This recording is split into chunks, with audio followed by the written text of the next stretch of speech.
Hello, and welcome to another episode of Ahead of the Curve. I believe this is going to be like the 24th episode that we've done so far, which is pretty remarkable. And I'd like to introduce one of my dear friends, Scott Riley, to the show, a local member of the Orlando Collective. Scott, welcome to the show. Thank you. Glad to be here. So, Scott, could you give us a little kind of insight of where you're from, what you do, where you got started, so the viewers have a little bit of an understanding of your background? Sure. I started off, like many of us in the industry, as a lighting designer and programmer, and spent many years doing that. Way back in the day, I worked for a lighting manufacturer for a bit, and then one that's got a small name, and then went freelance from there, and then. The interesting thing is, during my time there at High End, we kind of witnessed the birth of the media server. And so once I started going freelance, I started focusing a lot more on not only programming lighting, but also program catalysts and other media servers. And that started becoming more and more of what I would do. And then as you evolve, we moved more into creating content. And then I developed a studio, so we created Pure Dezign to do that. Pure Dezign was realized in about 2010, and then started ramping up quite a bit over the next few years after that.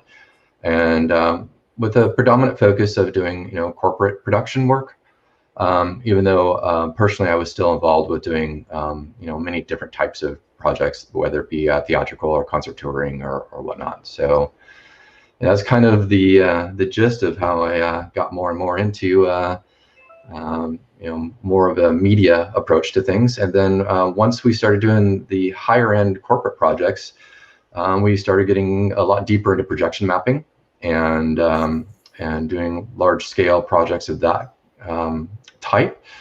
And then with those skills, we were able to then doing a lot of interesting kinds of special projects where we would consult with theme parks and doing building projections and whatnot. So it's kind of been an evolving process through all of this. Very cool. So I just wanted to welcome Christy and Isabel and Andrew back to the show. Hey guys, thanks for viewing. Christy's expecting perfect pixels. I don't know how perfect you're going to get pixels from the broadcast, but Scott could produce some beautiful pixels. And some of the work that he's done is absolutely stunning. We'll be showcasing a little bit of that a little bit later.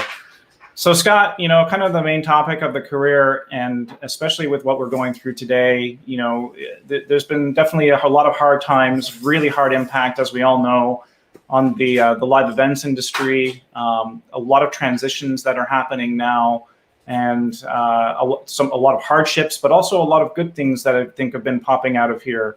As we move forward and as we kind of navigate our way through uncharted territories. Can you tell us a little bit about, what you've been doing and what you've been working on, and some of the challenges and some of the ways that you've been, working on evolving and changing your path as we work our way through this? I think this is a really fascinating topic because I feel like this is kind of what my whole career has been, is really just ever evolving, right? Mine too. In essence, we should never stop learning, right? And we should always keep moving forward. We should never be complacent. But there's some really interesting developments that have been happening in our industry. Some of it's being forced by, what's happening with this pandemic, but some of it's been kind of already there and already been moving forward. And I think real-time content has been like this really exciting thing that's been underneath for a little bit and has just recently becoming so viable on so many different levels that it's truly compelling. And for me personally, it's been a real big challenge to incorporate that in our projects, because so many of our projects have been so large in scale. Where our pixel canvases are 19 to 24,000 pixels wide, and it's just really difficult to be able to integrate a real-time engine into that pixel space. We did stuff last fall for McAfee, where we did some real-time work where we brought a touch designer feed in through NDI into the D3 servers, and we were just playing in a certain part of the whole canvas. So much of the canvas was pre-rendered content, and then because we were coming in NDI, we could bring an alpha channel in through that, and then layer it in as an interactive element, so presenters on stage could actually manipulate their 3D models on stage in real time, and that was really exciting. But it was just such a challenge to at least get even that kind of resolution available to us.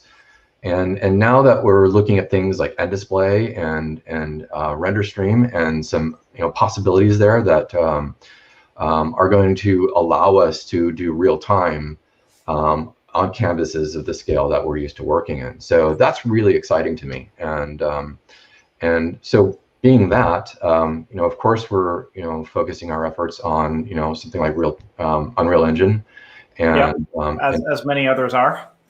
Yeah, and obviously, Patrick's talk with you a couple weeks ago was fantastic, and that was really great to see. And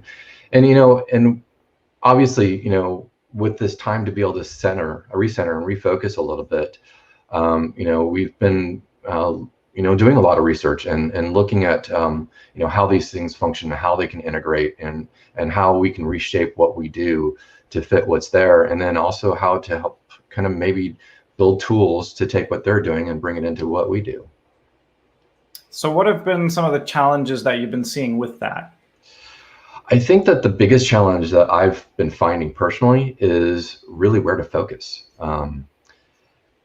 I believe that our industry is going to be different. I don't think that we're ever going to go back to what we were before.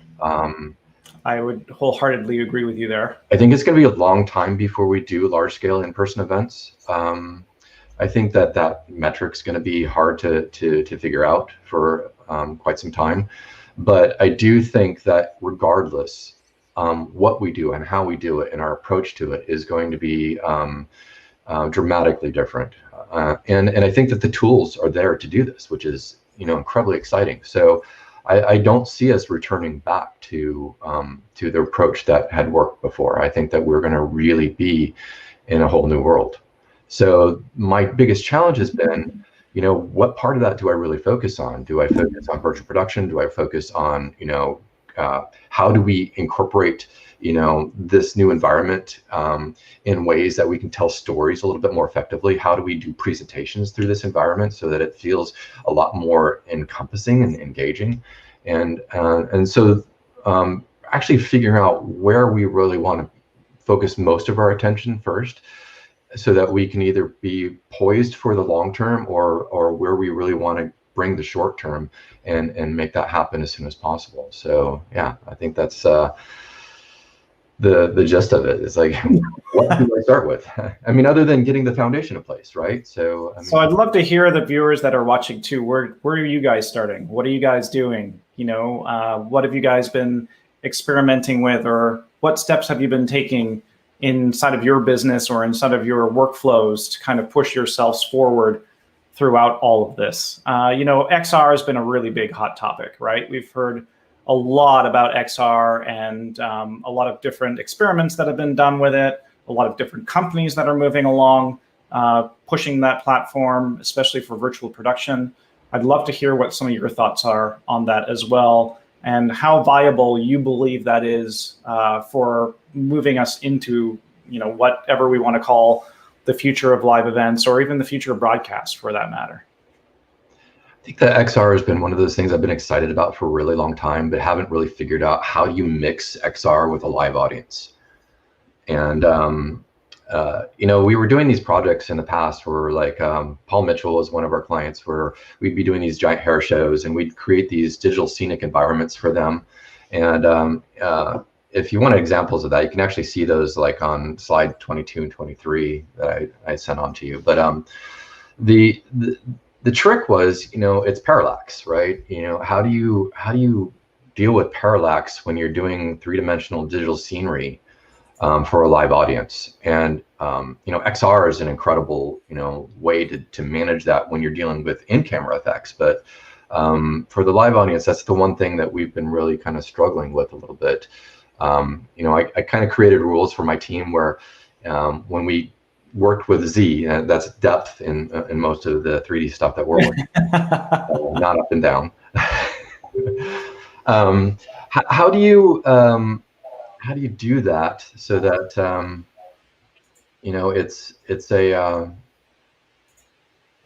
it looks fairly natural? And the challenge is, my rules that I would give my team would be, you push back in Z, but don't push forward in Z. Don't like break the screen plane, if you will. And that tended to work as long as your viewing audience wasn't in motion, like everyone was seated, and it would be okay, to some extent. So that way you're not dealing with fracturing the visual for the audience. But with XR, that parallax is tracked and by the camera, and I think that's in this virtual production environment that we're kind of in. For the short term, I think the answer is there. It's really simple. But when we get back to interfacing with a live audience again, how does that play into it? So again, it's kind of one of those bigger questions. Yeah, no, absolutely. I was trying to share the screen, as you saw before, with the slides that you had. Unfortunately, I just been having some technical difficulties on my side. It was working before, just not working now. The joys of live production as we see it right now.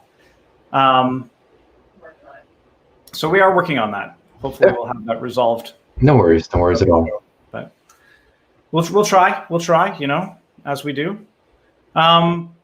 So throughout some of your career, what have been some of the biggest challenges that you've had? Is it actually, just kind of going back, Isabel mentioned that her clients refuse to cooperate when you send them gear.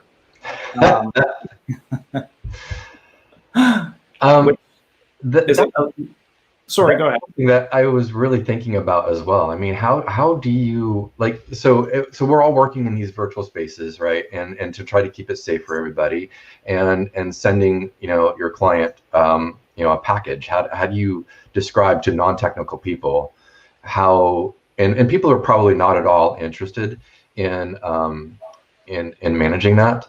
How do you get them to understand the importance of this to their presentation? It's their impact that you're trying to improve. And so Isabel, I was thinking about that for some time, because I was thinking about how cool would it be if we can put them into virtual environments, okay, and then kind of lighting them with environment maps. And so maybe set up a couple, RGBA, LED, lighting rigs for your talent, and then have an environment map light them so it looks really ultra natural. And then the whole thought occurred to me: how are you going to get them to set that up?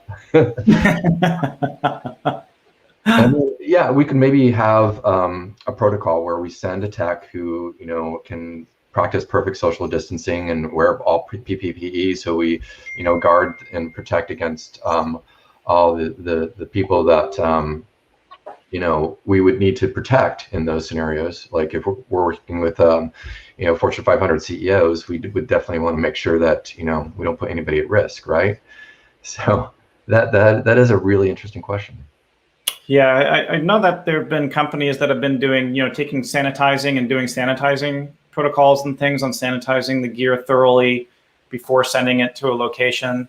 Sending very, let's call them simplified plans on setting the equipment up and getting things in the right positions and that sort of thing. But you are right; it poses a lot of challenges, definitely in trying to virtualize sessions with more executive-based people or people that are in higher levels of management that feel it's not even that really. It's just the comfort factor and comfort level of what we're willing to put up with and how we're willing to deal with them today.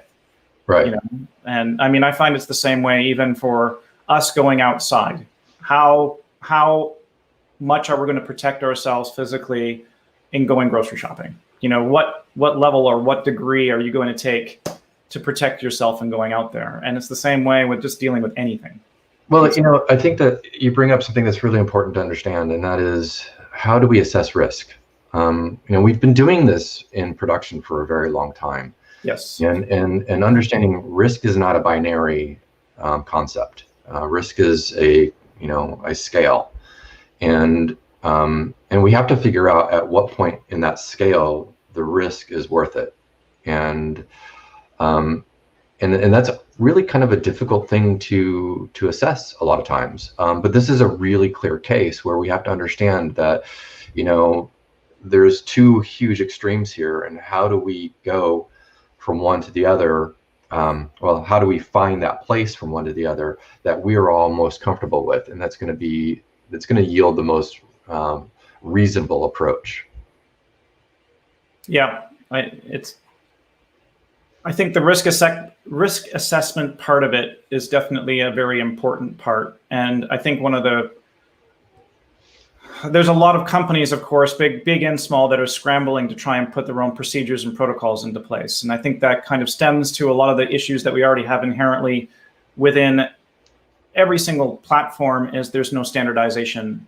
There's no standardized ways or standardized procedures that are accepted by everybody to do things. Everybody's kind of taking them on and taking things into their own hands and building their own procedures and protocols to be able to do that, And that still falls within what the comfort levels are going to be of the individuals that are working in those spaces or handling those types of equipment, or what they're willing to do, even with those safety protocols and measures put into place. Yeah, I think that there's a lot that we still need to learn about the situation that we're dealing with, and there's a lot of research to still evaluate and be done. And for the meantime, I think that we do have a way forward, right? And we do have some options to us. And I think that until we can get to a point where we as an industry can be comfortable with putting 5,000, 10,000, or 50,000 people into a venue, that we're going to have to keep exploring how do we virtualize what we do as much as possible. And how do we keep improving the user experience, or keep improving the fan experience while we do this? And fortunately, we have some incredible technology that's on the horizon that is really encouraging for us right now. I mean, can you imagine if we had this problem 10 years ago? Yeah, it would be a whole different ballgame. It would be a whole different world. So, but I mean, let's just put it back 10 years.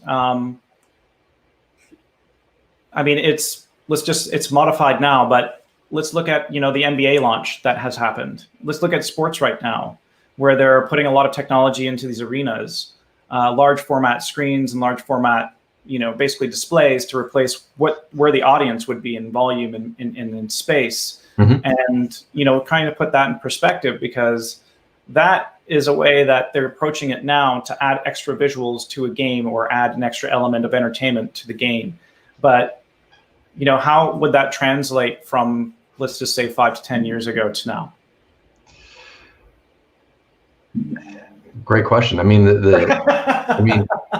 think about what video conferencing was 10 years ago. I mean, it was barely even functional. So it would have to be where we would be isolating everything into pre-recorded bits and then broadcasting those or streaming those or what have. There wouldn't be really a large scale capability of doing anything live. But the fact that at this point in time we have that is really encouraging. So how do we leverage that now? How do we take these examples that you gave and expand on that, such as the NBA, where you can have a virtual audience there. One of the ideas I had is, what if you can assign an identity to a fan in the audience there, and you could give simple controls to people who are at home watching the game to react with their avatar, if you will, that would be sitting in the stands. That way you can get a little bit more of a real reaction, right? Or at least one that's responsive, that's not just canned. But I do think in the meantime, having that presence of audience is really important for most remote viewers, because it feels really empty without it, and we lose a lot of that experience. Yeah, no, we absolutely do. And we've spoken about this numerous times in the past. I want to tell David that we're going to get around to your question in a couple of minutes here, or moments. But Patrick, when Patrick was on the show recently, and with Tomorrowland happening, he was talking about the Bob Boniel actually brought up a point in one of the Facebook threads about the idea of being able to move around in that virtual space of Tomorrowland, and that you're in a fixed perspective as an audience member and engaging with other people and other audience members. And Patrick said, well, what if you took that a little bit, like what if you took that a step further and it was just an NPC? How would you know what the difference is? An NPC, for those of you who do not understand what that is, it's a non-player character is the term that they use inside of video games and video game technology. But he brought up a really good point. How would you as an audience member know that that what you're engaging with, or the virtual persona that you're engaging with, is an actual person, or if it's just a virtual non-player character? I think that I know I'm railroading the entire discussion right now. No, but I think it's something I've definitely put a lot of thought to, and I think that it's going to have to happen in stages. I think that we're going to have to evolve that kind of technology. We're going to have to evolve that representation. We're going to have to see what feels more natural and what's going to get the better response over time. I think that as we develop, we're going to find the approach that seems to get the best response. But I do think that for the time being, we're just going to have to kind of do it in stages. Yeah, I think so as well. Andrew is mentioning the business show industry seems to be trying to build on a hybrid meeting or experience opportunities on both sides, of course, from a person that will and can attend the event to those that cannot, must attend it virtually. How do we help communicate or build the experiences for physical and remote virtual? And I think that's basically it's a great question. It's really a question that everybody is really trying to tackle now. And trying to find solutions. I think that the experience of Tomorrowland is a very good first step to where virtual production can go, and where the possibilities, I would call, like Tomorrowland was kind of a large format testing ground to see what the possibilities of creating a virtual event with a large audience participation can achieve. Right. I think we're going to start to see things build off of that experience. Yeah, I mean, I think that what Tomorrowland proved was that having a virtual audience, even though it was an audience that was not in real response to any human interaction, as far as I could tell, it was really exciting to have that presence there. I mean, it really gave a certain validity to the environment, and it's funny because. Watching some of the late night talk shows since this whole thing has changed, Stephen Colbert and Bill Maher. Bill Maher did this really interesting thing where in the past month or so, he started using like canned laugh tracks during his monologue. And then they did cutaways also to like a vintage footage of something from the Oscars in like 1979 or something like that. But the result was that you had a more natural feel to the presentation itself. And I think that that's kind of what's important. Like when you listen to Stephen Colbert talk and he's hitting those punchlines and nothing happens, yeah, we can respond to it. Or John Oliver is fantastic at delivery, but when we don't have that audience response, something's empty there. And when Bill Maher was having at least just a canned laugh and just putting up that vintage shot of, we know that these aren't really happening right now. We're not trying to mess with your minds. We're not trying to play like we're in front of an audience, but we're just going to fill that air like it should be filled, so it feels a lot more natural. And I think it was a really interesting statement, to be perfectly honest, and it really lets us know that having that response is truly important to the storytelling. Yeah, absolutely. Actually, I wanted all this got my wheels turning a little bit, and um, we've mentioned in the past a lot of our influences come from sci-fi. I'm sure that yours probably does as well. And one of the shows that I hadn't ever watched, and I can't believe I never watched it before, is Eureka. Are you familiar with it? Mm-hmm. So we just watched an episode recently about the scientist that apparently had lost his mind, and he went through all this interventions, and he was a Nobel Prize winner, and he never got to receive the award, so they faked it, and they put him into an auditorium, and there was 3 live members of the audience in the auditorium, and all the rest of it was completely virtualized, and they created this virtual audience. And it's funny because that was shot back in the mid 90s, and we're sitting here now talking about being able to do that in real life, less than 20 years later. And maybe there's something to that in building a hybrid based audience where you could have those real audience members that are attending the event, but also having overlays that you could virtualize the audience within the event as well and have them react together. So oddly enough, there's a project that is on the horizon for us. It's kind of going through its funding stages right now. So fingers crossed that it'll move forward. But this is kind of the thing that we're working on with that. We're actually working on virtualizing events in that way, and it's going to be a really long road. And the way that we've kind of planned to do it at this point is in stages, and it's kind of good. I believe it's going to be a long road before we get to that ideal place. But it had to do with some of the questions I was asking Patrick on when do you think that we're going to be able to do real-time volumetric scanning of performers? You know what I mean? Because if we can virtualize more of the events and bring it all into that virtual space, and then bring multiple people into that virtual space, I think that that's going to be a really compelling approach, without a doubt. Yeah, I think so too. Again, Andrew's bringing up a point about cool ways of virtually putting people on the stage that cannot attend. It was funny because in one of the past episodes, one of my friends, Tracy, who's also, a huge fan and has been following the show since the creation of it, she mentioned attending a virtual corporate event, one of the earlier ones or trade shows where you could just freely roam, and we were talking about her, just simply roaming right up on stage while presenters are presenting, and that kind of thing. That brings up another interesting point, which is basically crowd control in a virtual event and limitations and restrictions put into place to prevent people from basically being able to do whatever they want to be able to do. But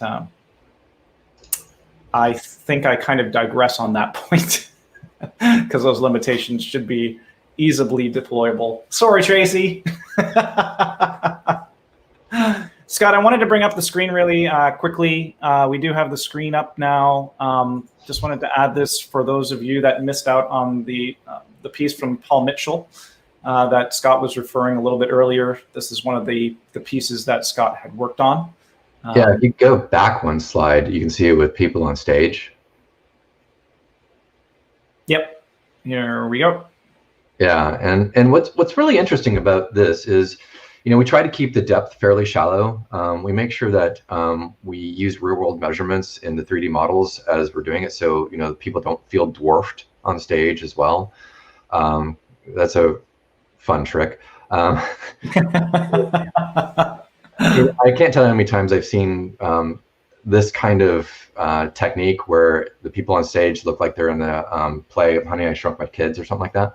But the interesting thing about this is when you look at the picture frames, those are actually live shots that are taking place on stage as well. So they're able to zoom in on particular techniques and whatnot that they're wanting to focus in on while doing this exhibition, if you will, and see it in those different picture frames up there. So it was kind of like a little foray into some interactivity as well.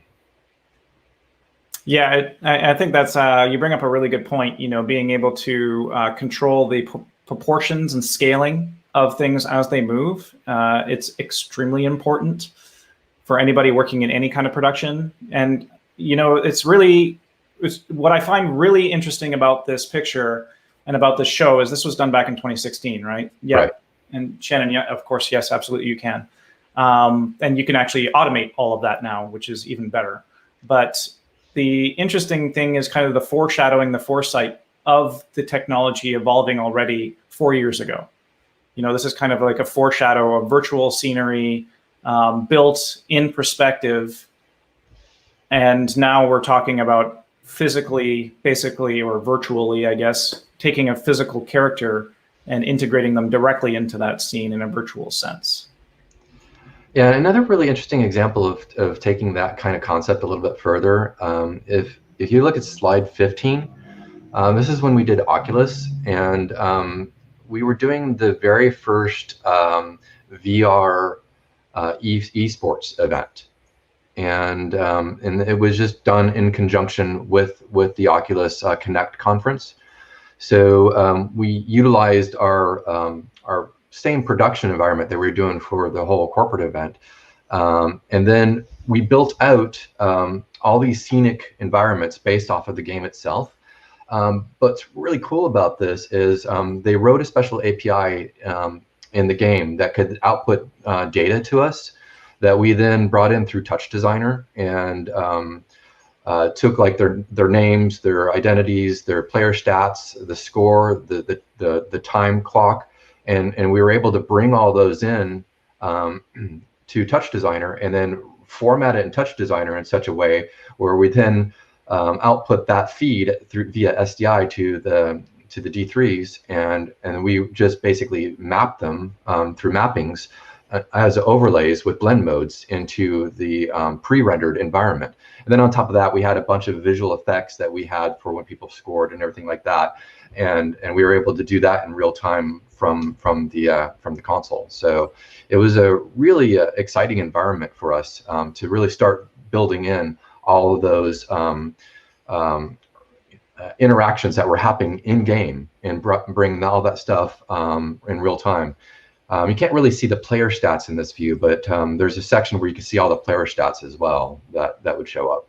Yeah, I think you can vaguely kind of see some stuff on the stage right, far stage right, stage left sides, outboard, as far outboard as possible. And then all the images that you see there, we're actually bringing in feeds from each of the individual players. So we brought all those feeds in, stacked them, and then brought that into another input, then feed map those in as well. So you can see the overall gameplay director view that's on center screen, and then you have the three portrait views that are of each player's perspective as they're playing the game as well. It was a really exciting result. That's really cool. And I think that's, it's kind of a foreshadow as well into what a hybrid event is capable of doing. And there's no reason why that can't also be remotized or done remotely. Oh, absolutely. These days. So, I think that's a really beautiful way of basically being able to show what is possible and what is capable today, what can be done. Because Chet brought up a good point about APIs for everything as a piece of the future. I don't think it's enough credit. I wholeheartedly agree with you there. A lot of the stuff that is in the works in many ways is APIs and API integration and how much information or data can be fed back through APIs. The other thing too is like just talking about an API's standardization, which we get back to again from talking about health, but standardizing what APIs look like and how APIs are done and created, because there's not kind of a universal way to do that as well. Right. Either. It's all custom based, and I've got some ideas on that, but I actually can't share any of that right now. So well, I think virtualizing events is kind of where it's at, though, right? And being able to take like this Oculus Connect, Echo Arena thing, and bring that into a virtualized esports event. I mean, you've got to imagine that we're going to see this really soon. Yeah, I mean, you've basically got it right here on the screen, right? You've almost got a full esport setup happening right in front of our eyes. so the next step is how do we get players from all over the world to engage in a virtual space and have it all real time and engage in a virtual event that way. I'm pretty sure we've got the brain trust online right now in front of us. So guys, get going. Populate the comments feed. Let's start brainstorming. So Scott, I wanted to also ask, like in the evolution and in the state and change of the, in the evolution in the state of your career and where things are going and how things have been changing, how have you been finding the evolution and the change personally? What have been some of the things, I guess, some of the things that have been keeping you up at night, and some of the things that the uncertainties and the thoughts that kind of loom in the back of your mind? I think that it keeps me up at night is where are we going to end up with all of this? How is this going to really pan out, and trying to foresee as much of the path as possible. There's a lot of uncertainty yet, and there's a lot of uncertainty about how we're going to have the ability for people to even experience these virtually. Isabel was talking about giving away remote VR headsets, and the question is, how are we going to get enough penetration of the technology out there for people to be able to come together in a virtual space? I mean, right now streaming's the answer, right? Being able to stream these virtualized events, because it is so device agnostic that we get a broad viewership that way. But the question is, how do we actually get enough involvement, get enough accessibility to the technology, to the masses, to then be able to start moving forward in that virtualized realm. So that's something that I spend a lot of time thinking about. And the other thing is, how do we make it feel more natural? How do we keep making this feel like we're going to actually connect with our audience, and them feel like they're actually there and a part of it, and still stay true to the storytelling, and still stay true to the creative, and ensure that we're doing things that are going to keep moving forward, and not be a fad, right? I mean, I wouldn't want us to put all this effort into something that dies because it's no longer relevant. Yeah. And I can't see that ever happening, and I think every single step that we take is a step to progress onto what's going to be next. We're building foundation and stones, no matter how we look at those foundations or those stones, they're always going to push us forward in one way or another. So I can never see that as being any form of obsolete or in any fashion not usable for something that can help with a solution for the future. I think that it's kind of exciting though, because I think regardless of where we end up, the real time is here to stay. And I think pre-rendered content is seeing its last days. And I think that that's going to be a great move forward, honestly. I think that that's going to empower us in ways that we still have yet to imagine. And that's where the excitement is for me, honestly. I mean, I've always been excited by new technologies, and I've always been really interested in pursuing those things that help us move that bar forward. And this is definitely one of those things. Yesterday, I was watching this. Matthew Workman had a live stream yesterday, going through Brushify, and I mean, I am blown away by what you can do with an environment like that, and how you can do full world building in a procedural way. I mean, those are the kinds of things that are going to move us forward in ways that are almost at light speed. And as long as we get the technology backbone in place to really facilitate us being able to drive that forward, I think it's going to be an incredible future over the next few years. I think so as well. And it's going to be interesting because a lot of those procedural workflows were actually showcased in a lot of ways through the film industry and even health. There was a lot of that was showed, and a lot of the technology and focuses that were done at SIGGRAPH a few years ago. And for those of you who are not familiar with SIGGRAPH and that are inside of the creative industry, you definitely should take a look inside of that convention, because it gives a lot of insight as to where the industry is going and different technologies and new technologies that are evolving and coming into fruition. But it's interesting to see kind of the foreshadowing again and seeing some of the steps that are taking in as we're kind of moving our way in the future. I agree with you wholeheartedly about real time taking over and how it's changing the way that content is done and how content is created. There's still definitely challenges on the scalability of that. Once we can figure out efficient ways to achieve the larger canvas coverage in a real-time manner, that's where everything's just going to break and it's done. Put a stamp on it, put a pin in it, call it done and over. But there's a lot of technical challenges that are still definitely ahead of us to be able to get there. I think that's why things like render stream and display have really opened the door, though. Yeah.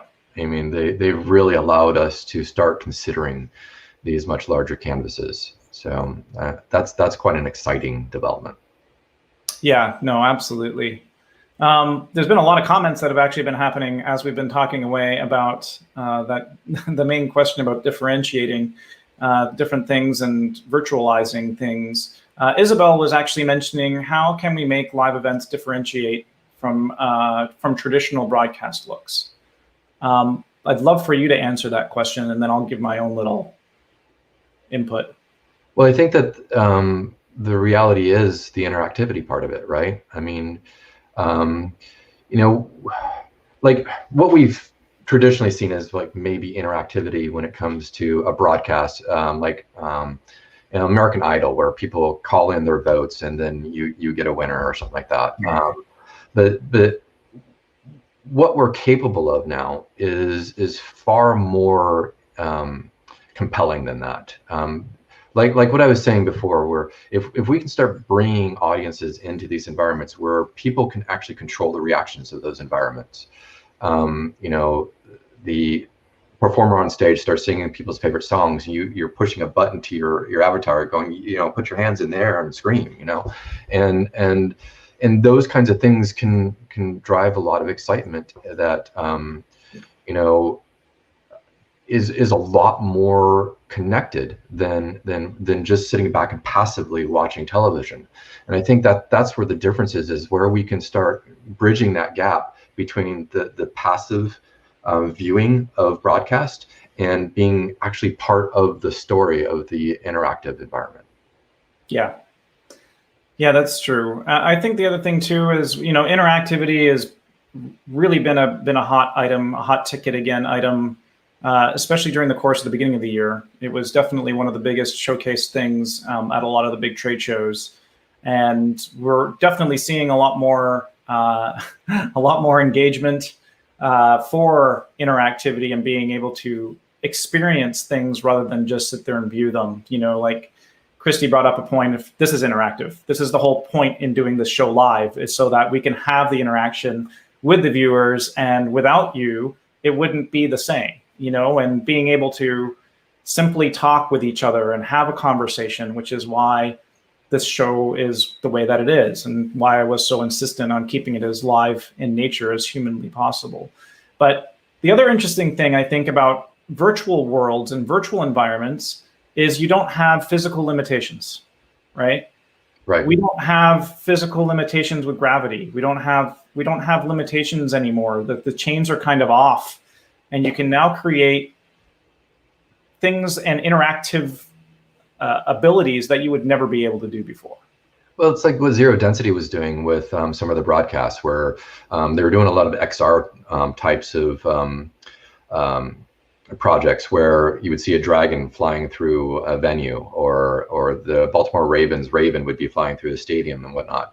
And so the fact that we can bring in these things aren't possible in real life, and then make that part of the engagement is again very compelling. So again, how do we make that part of what is relevant from a storytelling perspective, and keeping that moving that bar forward? Yeah, absolutely. I also think that newer technologies that are coming out that are not widely commercially available yet will also change a lot of the ways that we engage, that we connect, and that we experience events. You know, like all of this push now on augmented reality and augmented AR glasses, right? With Google buying North or acquiring North, and with Apple soon to release their own version of, or the first iteration of the AR glasses. You know, what is that going to bring to us? How is that going to change the ways that we engage? Right now, everything is, I think, still in a infant state of virtualization and of creating these experiences even through XR. You know, things have been good, and things have been really good, I would say, but things are going to get better. The big question is, how does AR integrate with everything else that we do? So I think that, when you talk about in-person events, I think integrating AR in those in-person events it's cumbersome to think about for a minute. But then, because do you give everybody kind of the same kind of experience, or does everybody have individual experiences? How do you control those experiences, or how do you drive the creative for those experiences? But at the same time, you can combine like a streaming environment with an AR environment, and that would be a really interesting approach as well, right? Rather than having to bring people into VR per se. Yeah, no, absolutely. Yeah, Isabel, that's exactly what I was thinking. So you're watching a streamed environment, but you're getting different layers of, maybe it's foreground scenery that you're seeing in your AR, or maybe it's more data that's coming up that's in the foreground that you see on your glasses, and maybe it's personalized information that is relevant just to you. So I think that the door is wide open on that.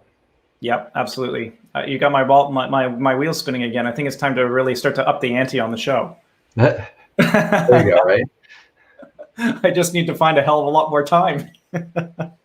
Time is something that is just so unbelievably valuable these days, and very, very hard to come across. I always find it's always a juggling and balancing act, without a doubt. Scott, I just wanted to thank you so much for being on the show with me today. I wanted to ask you, how should the viewers contact with you, or get in contact with you if they'd like to reach out? You can reach out to me through my email address, scott@puredesign.com, or you can just go to puredesign.com, and there'll be a link there to be able to send me a message. Okay, that's great. I wanted to roll back to one of the questions that David had. I mentioned to David just recently in the broadcast, seems like a long time. He was asking a question a little bit earlier about kind of getting over or getting past. I'm just going to kind of move my way back through it here. But he was asking about if we've had if you've learned any new techniques to get clients to commit to accepting gear or receiving gear. I don't know if that's a question that you can answer directly, or if anybody else actually in the stream or anybody that's viewing might have an answer to that as well from your experiences. I think that there's no more powerful motivator to get clients to commit other than the clock, or things get really expensive when you don't make that decision now. That's like one of the most motivating things that I've seen, is to be very straightforward with your clients and let them know that, hey, listen, this is what we're up against. If we don't make these decisions by this time, this is what we're going to have to spend to make this happen then. So that tends to be a very powerful motivator. I have money is always a powerful motivator. Client management is a skill in itself. And most of the projects that we work on, especially when they're corporate projects, we'll have a layer of producers that are in between us and the end clients.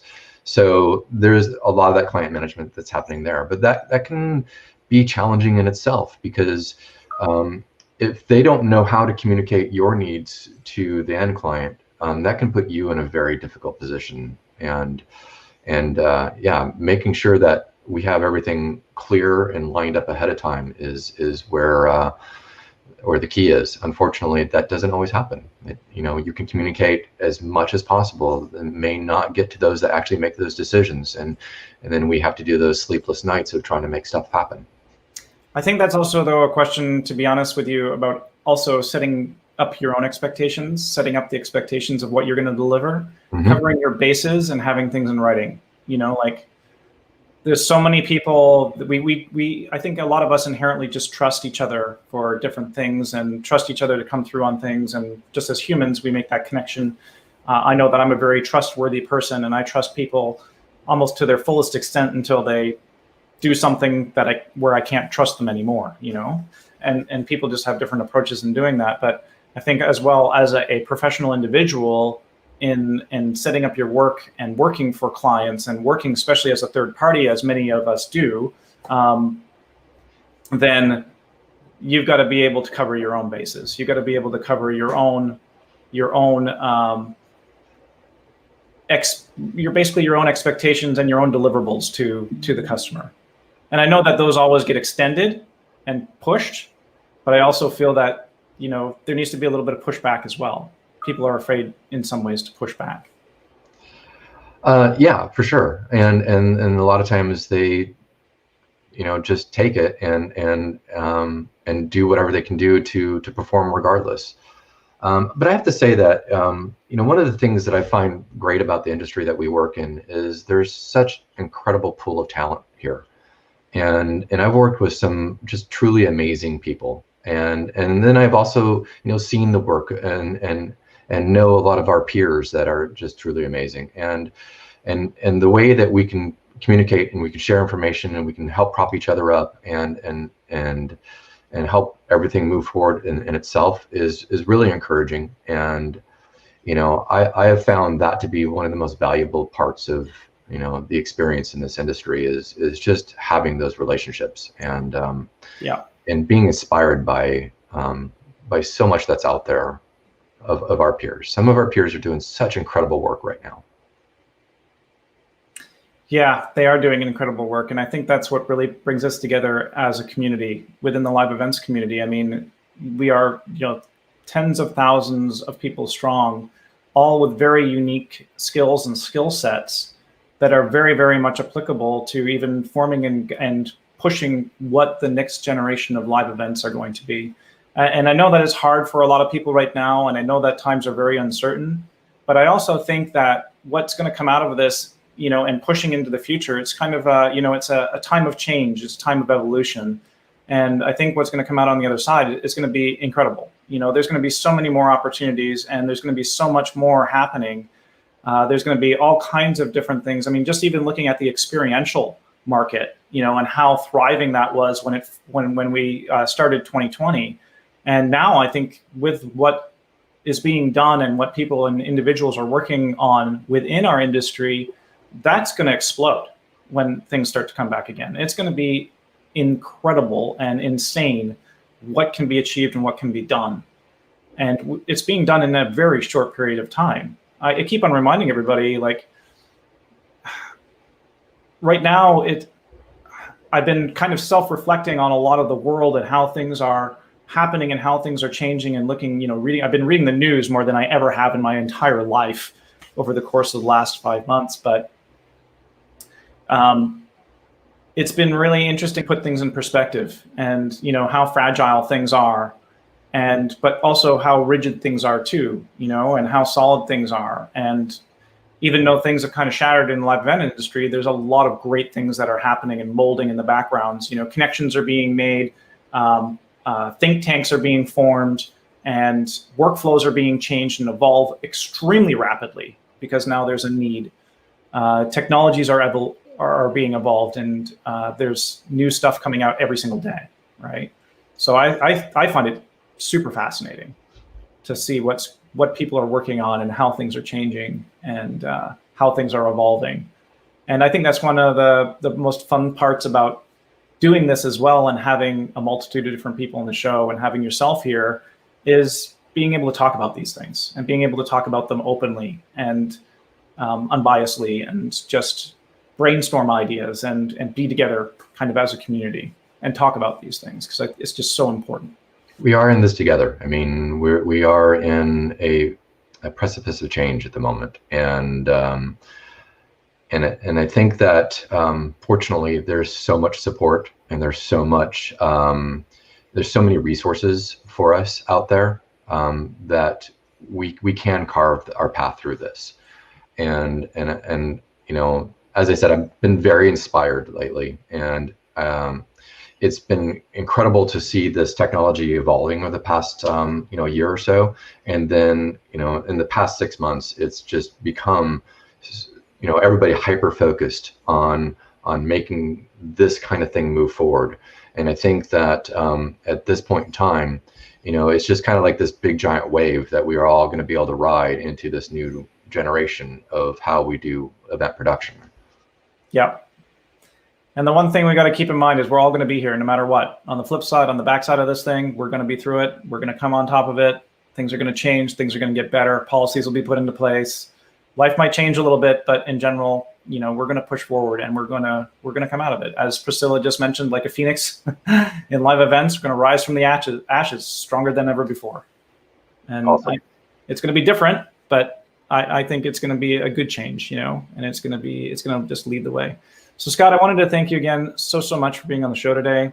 I do want to ask you one more question. Okay. And everybody else could think about this too. If you were a sports car, what make and brand would you be, and why? That's a really fascinating question. Because I do have an affinity for sports cars. But oddly, it probably wouldn't be the one I drive. And my son would love this answer. I think that's the McLaren 600 LT, mainly because I think that McLaren is a little bit of an underdog, right?